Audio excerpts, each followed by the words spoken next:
Hey, welcome back to the South Stands, a Buckeye football podcast by Ohio State fans, for Ohio State fans. From the West Coast, I'm your host, Zach Moore. Today is Sunday, April 13th, 2025, and thank you for joining me while I talk to myself into this microphone about Ohio State's spring game, which happened yesterday in the Horseshoe. There's a lot to unpack from that game. There's a lot of things to be excited about. Only 40,136 fans were in attendance for the scrimmage yesterday. That was actually the lowest turnout for a spring game since 2021. Do with that information what you will. I personally don't think it says anything about Ohio State fan interest or anything like that, though I do wonder if all the speculation leading up to the game that it wasn't going to follow its usual format actually affected the turnout. For a while there, it was reported that the game wouldn't look anything like its previous editions for fear that it would turn into a showcase for other programs to, come in and poach Ohio State's roster when the transfer portal window opens on Wednesday. I mean, earlier this year, you had Nebraska head coach Matt Rule making headlines when he announced that the Huskers would not hold a spring game for that very same reason. And you have, Michigan. They'll be holding their spring game on April 19th. It'll be open to the public, but the broadcast of that game isn't going to air on BTN until the weekend after the transfer portal window closes. So you've just got this new trend now in college football where a lot of programs either, aren't going to play a traditional spring game, they're not going to broadcast it, whatever the case may be. But in the end, for Ohio State, it looked and felt a lot like spring games of the past yesterday afternoon in the Horseshoe. There was a lot of hitting between the second and third units. Now, when the first team offense and defense were on the field, it was thud, so they weren't tackling to the ground. But when the second and third units were out there, everyone was live except for the quarterbacks, and there was a lot of actual tackling. Ryan Day said in the post-game, quote, "I'm glad we did this. I'm glad we did a spring game. I wasn't sure, but it was definitely the right thing to do. I wish we could have stayed out there for another 4 hours," end quote. Now, the scoring format was traditional scoring for the offense, so 6 points for a touchdown, 3 points for a field goal, 1 point for an extra point. While the defense received 6 points for a touchdown, 3 points for a takeaway, 3 points for a 3-and-out, 2 points for a sack, and 1 point for a forced punt. For what it's worth, the final score was scarlet, that's the offense, 50, gray, that's the defense, 31. Now, we still have another 4.5 months of the offseason and a full month of fall practices to talk about a lot of these position battles. So in my limited time here this morning, I'm not going to cover every single one of those. It's going to be a beautiful day here in San Francisco. I want to get out and enjoy the sunshine. So today, I'm just going to talk about 5 players who really stood out to me in yesterday's scrimmage and maybe a few other items that I'm going to be on my way. Let's start with the most important position on the field. Of course, that is quarterback. Now, Ryan Day said yesterday afternoon there was a fairly significant emphasis on throwing the football in the game because he really wanted to see what his young quarterbacks could do. The defense was intentionally very vanilla, only showing a couple of coverages, not really doing anything exotic in terms of blitzes, that sort of thing. And we only saw the first team defense very briefly early in the game. And again, look, none of the quarterbacks were live. They couldn't be tackled to the ground. So the format was really set up for the quarterbacks to put up big numbers yesterday. And you have to take that into consideration when you're looking at the final numbers. But I thought Julian Sayin really established himself as QB1 yesterday. Sayin was 16 of 24 for 175 yards and a touchdown pass. He led the offense on 3 straight touchdown drives to start the game. I thought one of his best throws of the day was a long pass down the seam to Purdue transfer Max Clare for the game's first touchdown. That was against the first team defense, by the way. It was good to see Max Clare. Everyone's really excited about what he's going to do at tight end. It was good to see him get into the action right away. Now, Lincoln Kienholz actually got the first crack with the starters to open the game, and he didn't really do a whole lot early on. The offense went 3-and-out on the first possession. Kienholz finished the afternoon 12 of 18 for 158 yards and 2 touchdowns, so pretty impressive stat line. I thought he acquitted himself well, but he did struggle early. I thought he missed some easy throws, and most of his early completions were on checkdowns. He was much better in the second half, but it did take him a while to get going, and I just didn't see the same level of command or accuracy from Kienholz as I did Sayin. Sayin, who is, the first player I want to mention here, was the more impressive of the two quarterbacks. He made a lot more throws downfield. He seemed to have much greater command over the offense.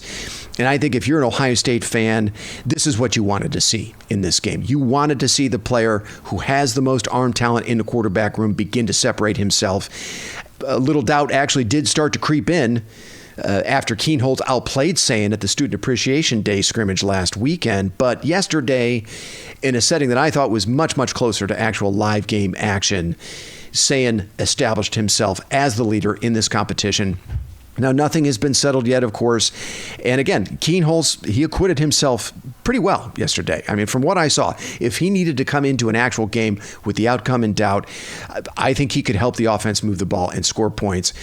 But the job, at least in my estimation, is Sayin's to lose. And his performance yesterday was the first of the five I want to talk about here that really, really stood out to me. Real quick on Tavian St. Clair, the true freshman, he looked very much like a true freshman playing in his first spring game. He finished 11 of 15 for 116 yards and a touchdown pass, but he also threw 2 picks.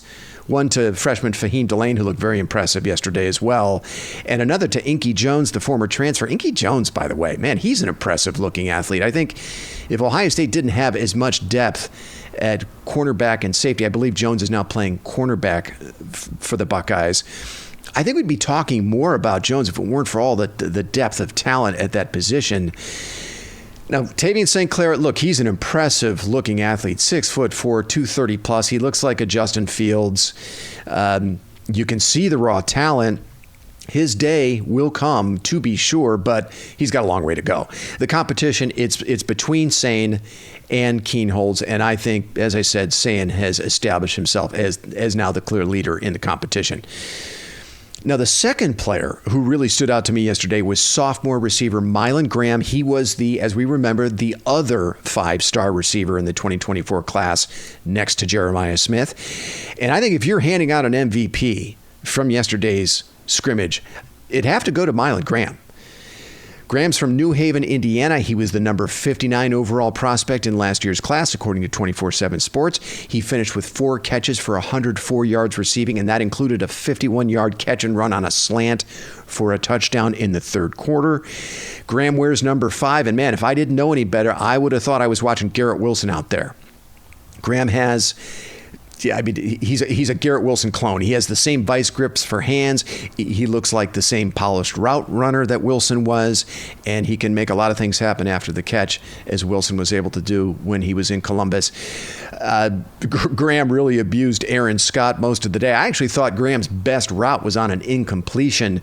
It was in the end zone. He put a beautiful move on Aaron Scott in a red zone situation, beat Scott to the corner of the end zone, and unfortunately Julian Saint just overthrew him. But it was a gorgeous route by Graham to get open on Scott. Look, even with Jeremiah Smith and Carnell Tate and Brandon Inniss entrenched as the starting trio for this offense, I don't know how you keep Mylan Graham off the field this season. He absolutely has to play. He's got to be a part of this offense. Now, the third player who really stood out to me was freshman running back Bo Jackson. We've been hearing about Jackson all spring, and we finally got to see him in live game action because, again, he was being tackled to the ground. And we got to see why there has been so much buzz about Jackson. He finished as the game's leading rusher with 88 yards on 13 carries and a touchdown. At 6 foot, 205 pounds out of Cleveland, Jackson looks ready right now. He's fast, he's powerful, great contact balance, and he's got some wiggle to him. He can make that first tackler miss. He even caught a couple of passes out of the backfield. He already looks like a pretty polished receiver out of the backfield. Of course, the question will be, can he hold up in pass protection? But in terms of everything else, he looked like he can play right now. Now, granted, he did all of his damage yesterday against the second and third team defenses, but it's hard not to get at least a little excited about Bo Jackson based on what I watched yesterday. It's interesting. Jackson's recruiting profile at first blush, I think, can be a bit misleading. He only played 4 games last year as a senior in high school because of an injury, and I assume that probably affected his player rating. He was only the 213th overall player in the 2024 class, and that's not chopped liver, but that's a little low. And again, that's 24/7 Sports player rating for him. To me, that seems a little low considering what I watched yesterday. And also when you consider that in addition to Ohio State, Jackson also had offers from Alabama, Georgia, Oregon, Michigan, and Notre Dame. So all the other blue bloods were vying for Jackson's services. He's at Ohio State now, and he's another player. It's going to be really tough to keep off the field. And I say that knowing James Peoples and C.J. Donaldson, by the way, who also looked very, very good. Donaldson did yesterday. I say that knowing they are widely assumed to be RB1 and RB2. But Jackson, again, looks ready to play right now. And if 2025 is going to be another 15, 16 game season, as many assume it will be, I'm certainly making that assumption. I think Jackson's going to have a role in the running game. I mean, I think he has to make sure Ohio State is as fresh at running back as they can be heading into the CFP. I mean, we saw how valuable it was in last year's title run to have fresh legs at running back in Travion Henderson and Quinshon Judkins. And I think Ohio State now has a trio of players, if you factor Bo Jackson in there, that can make that possible again this season. Now, Jackson wears number 25, and at first glance, he looks a little bit like Mike Weber, or maybe even John Woolridge. Now, you have to be a fan of a certain vintage to remember John Woolridge. He was Keith Byers' backup back in the mid-'80s. But Jackson looks more explosive to me than both Weber and Woolridge. So I'm really looking forward to seeing Bo Jackson in action. I think he's going to play. I think he's going to play a lot for the Buckeyes based on what I saw yesterday. On a day where there wasn't much emphasis on defense, and that was intentional to a large degree, the fourth player I was really impressed by was Idaho State transfer defensive end Logan George. George was really the only defensive lineman I thought who generated consistent pressure throughout the afternoon. I mean, he blew up a 2-minute drill in the waning seconds of the game yesterday, sacking Julian Sand twice on that final drive. George played at the FCS level last season at Idaho State. Now, it remains to be seen if ultimately, his game will translate to Big Ten football. But based on what I saw yesterday, I mean, the early returns, very positive. I think George is going to have an impact and play a role for the defensive line this season. I mean, look, if there's one major concern with the 2025 roster, it has to be with defensive line depth, both at defensive end, but especially on the interior at tackle. I said this a few weeks back on the pod. I feel really good about the starting defensive line with Kenyatta Jackson and Caden Curry at defensive end and Caden McDonald and Edric Houston at tackle. But beyond those four, there are a lot of questions about the depth. And from what I saw from Logan George yesterday, he looks like a reserve who can provide, quality depth at defensive end in much the same way Jackson and Curry did behind JT Tuimoloau and Jack Sawyer last season. But beyond George, I don't know who else there is. And I'm not sure I saw anything from C.J. Hicks yesterday that makes me think he's going to be an impactful reserve now that he's repping full-time at defensive end. I haven't talked a lot about C.J. Hicks, but I think you can count me as a pretty big skeptic, at least right now. A lot of fans are just assuming Abdul Carter 2.0 with Hicks. And as we know, Carter converted from linebacker to defensive end for Penn State, and he's poised to be a top 5 draft pick in a couple of weeks. I mean, similar kind of athletic profiles between Carter and Hicks, and I think that's why a lot of people are making the comparison. They wear the same number, 11. But look, there's a huge difference beyond that between Carter making that position switch and Hicks, which is previous on-the-field production. And Carter was a very productive linebacker for 2 seasons before he made the transition to defensive end for Penn State. He had 1,100 snaps, 100 career tackles, and 11 sacks under his belt before making the transition to full-time defensive end in 2024. But Hicks, in 3 seasons at Ohio State, has a fraction of those numbers. 226 career snaps, 36 tackles, and 2 sacks. Hicks hasn't really done anything to distinguish himself when he has seen the field. To me, when he has seen the field, he's actually looked pretty lost. We all thought 2024 was going to be a breakout season for Hicks. I mean, he had spent the previous 2 seasons behind Tommy Eichenberg and Steel Chambers. He'd been biding his time, waiting for his turn, but he got beat out by Arvell Reese last season.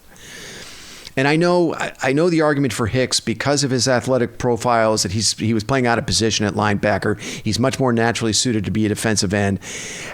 But I don't know that we can even say that we've seen flashes from Hicks in the last 3 seasons when he has played. So I'm hoping for the best here. I hope Hicks can make a successful transition and be an impactful player at defensive end for Matt Patricia, but I really didn't see anything yesterday to suggest that that's going to be the case.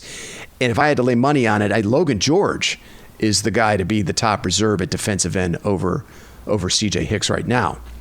And in the postgame, Ryan Day, I think, kind of confirmed the concerns around defensive line depth. He was asked, with the transfer portal about to reopen, does he feel like he has what he needs on the defensive line right now? And Day said, quote, I think we got to take a hard look at it. Yeah, I don't think I have the answer right now, but we got to take a look at it. It seemed to me like there was just a lot of knockback on the offensive side, but I don't want to make any judgments until I've watched the film, end quote. And look, yeah, I mean, that's what I saw as well. The offensive line really controlled the line of scrimmage yesterday. And I think it's due in large part to a lot of returning experience at guard and center. I mean, you could definitely say that. And then, of course, the additions of Ethan Onyanwa and Philip Daniels, two talented players at tackle. And that's a good thing, right? I mean, it's a good thing to see the offensive line play well, but we should expect the defensive line of a team that is the Vegas favorite to repeat as national champions to win its share of battles up front in a scrimmage like yesterday, right? And the reality is that after the first unit went to the bench, the defensive line was pushed around most of the afternoon. And again, Logan George is really the only player who flashed among the reserves. So, I would expect, especially after hearing that quote from Ryan Day, I would expect Ohio State to do some serious spring portal shopping in the coming weeks for defensive linemen, at tackle most especially, but I would also see what's out there at defensive end because, again, I just don't think CJ Hicks is a sure bet, and Larry Johnson is really going to need another reserve end who can impact the game when Kenyatta Jackson and Caden Curry need a blow. Finally, the last player I want to mention, that's the fifth player here, and it's not necessarily from anything I observed yesterday, but it's just his overall emergence this spring, is Austin Saraveld, who appears to have seized the starting right tackle job this spring. Saraveld was indeed the starter at right tackle in the scrimmage yesterday. I did not see this coming. I mean, I had heard that Saraveld was repping at tackle, but I thought that was just, kind of a break glass in case of emergency kind of a thing. I thought Philip Daniels, the Minnesota transfer, was going to be the man at that spot, but by all accounts, Saraveld has had a great spring. He was named one of the Iron Buckeyes during offseason workouts. At 6'5", 325 pounds, but he's got the frame to play tackle. And he logged a lot of high leverage snaps, just under 500 snaps last season. Now, most of those, just over 300, were at left guard, but he played mostly at right guard during the playoffs, where he rotated there with Tegra Shabola. Saraveld, look, he's got some good experience, played a lot of high leverage snaps during a title run for the Buckeyes last season, and he actually graded out pretty well according to PFF. 62.5 overall, 60.9 in run blocking, and 61 in pass blocking. Those are very solid grades that I think he can improve. I mean, look, Saraveld is still a relatively young player with 2 full seasons of eligibility left. If he's able to hold on to that starting right tackle spot through fall practices, I think that's going to give the Buckeyes, at least in my mind, the equivalent of 4 returning starters from the unit that finished last season. And then they'll have a player in Ethan Onyanwa at left tackle, who was a 3-year starter at the FBS level for Rice. Onyanwa, by the way, honorable mention as another player who stood out to me yesterday. He is a mountain of a man. I think he's going to be a very, very good left tackle for Tyler Bowen this season. I mean, there were a couple of plays yesterday where he just swallowed up, a defensive end who was trying to get at the quarterback. So I've got big, big expectations for Onyanwa this season. So I personally came away from the spring game very excited about what I watched. And look, we all know what Ryan Day has in players like Jeremiah Smith, Carnell Tate, Caleb Downs, Sonny Styles, Jermaine Matthews, and Davis Igbinosun, right? They're all proven commodities who had nothing to gain by playing much yesterday at all. It really wasn't about them. And the coaching staff was very smart to give all of those players a light load. But I saw what I needed to see both from Julian Sayin as the starter and Lincoln Kienholz, who looks to me to be a very capable backup. And I'm very excited about the next wave of offensive skill players that are poised to contribute this season, like Mylan Graham, like Bo Jackson. And with the exception of defensive line depth, I don't think there are any other major deficiencies on this roster. And we'll see what the Buckeyes can do in the coming weeks in the transfer portal to address that. So, okay, look, that's going to do it for me. Short and sweet. Check your feeds for another pod from us, probably sometime after the spring transfer portal window closes. I have a feeling there will be a new addition or two to the roster to discuss after April the 25th. Until then, thanks so much for listening, and go Bucks. You've been listening to The South Stands, a Buckeye football podcast. Follow us on X at South_Stands.